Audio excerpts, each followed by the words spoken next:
Right off the bat, first thing I have to say, thank you so much for 5k. That was so fast. I feel like we celebrated 4k such a short time ago. And since you're here, we're going to celebrate 5k by ranking your guys' art advice from Instagram. This is my most recent painting that you're going to be watching the process of during this video, so I hope you like it. First up, we have avoiding a specific art style because it's not industry standard or it's not quote-unquote professional. I'm a firm believer that there's no such thing as a professional art style. It's just whether you're technically knowledgeable in your art or you're not. Children's books have very questionable proportions and perspective and lighting and all of the above, and it's still professional, so I'm going to be placing this in C tier. Depends on what your goals are. You should only do traditional art because digital isn't art, and your art teacher said that? I just want to talk to the person who gave her a license. F tier. Just imitate well-known artists to be in the norm, and you don't want to be in the norm, you just do art for yourself. I'm placing this in A tier for one very simple reason.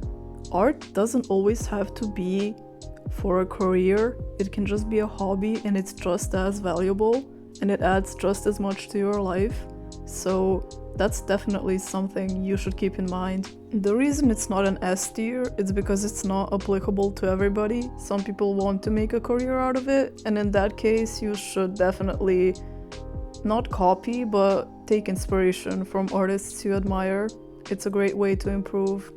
Never trace shapes from a reference to get an idea from. See, tracing is a very controversial topic in the art community. My personal opinion on tracing is that it's good only if you're using it to learn and you're not relying on it completely. It gets murky when you trace from other artists and claim it as your own. It actually doesn't even get murky, it gets downright contaminated. You cannot do that. So if you're using it to learn, then it's B tier. If you're using it to steal, it's F tier. You should go to an art school. I never did and I'm a good artist. Actually, I can't argue with that because the same. You definitely don't need to be in debt for the rest of your life if you want to learn art. There are so many free resources, even my channel being one of them. I'm going to be posting more tutorials, so if you have suggestions for tutorials, leave them below. I have to put this in S tier. I heard not to use black at all while painting. It brought a lot of life to my work. Using pure black and pure white while painting is for some reason also controversial. I personally never understood it. Unless it's muddying up your colors, you should definitely add as much contrast as you can. And using black for dark shadows and white for very light highlights is a great way to do that. If the advice is not using black, I'll put it in D tier because it doesn't make much sense. Try to draw every day. It doesn't have to be perfect, but just to learn. I personally think having some sort of discipline and showing up for your goals is great, so I can't really argue with this advice, especially with not making it perfect. A tier. When doing warm-ups, you can delete it later. It gives you a fresh mental restart. The practice of doing warm-ups before starting a painting is great for many reasons, but primarily it's great to just get moving, get your hand gliding across the page. And it not only doesn't have to be perfect, it doesn't have to look like anything at all, it just has to look like lines, so you get that out of your system before you start painting.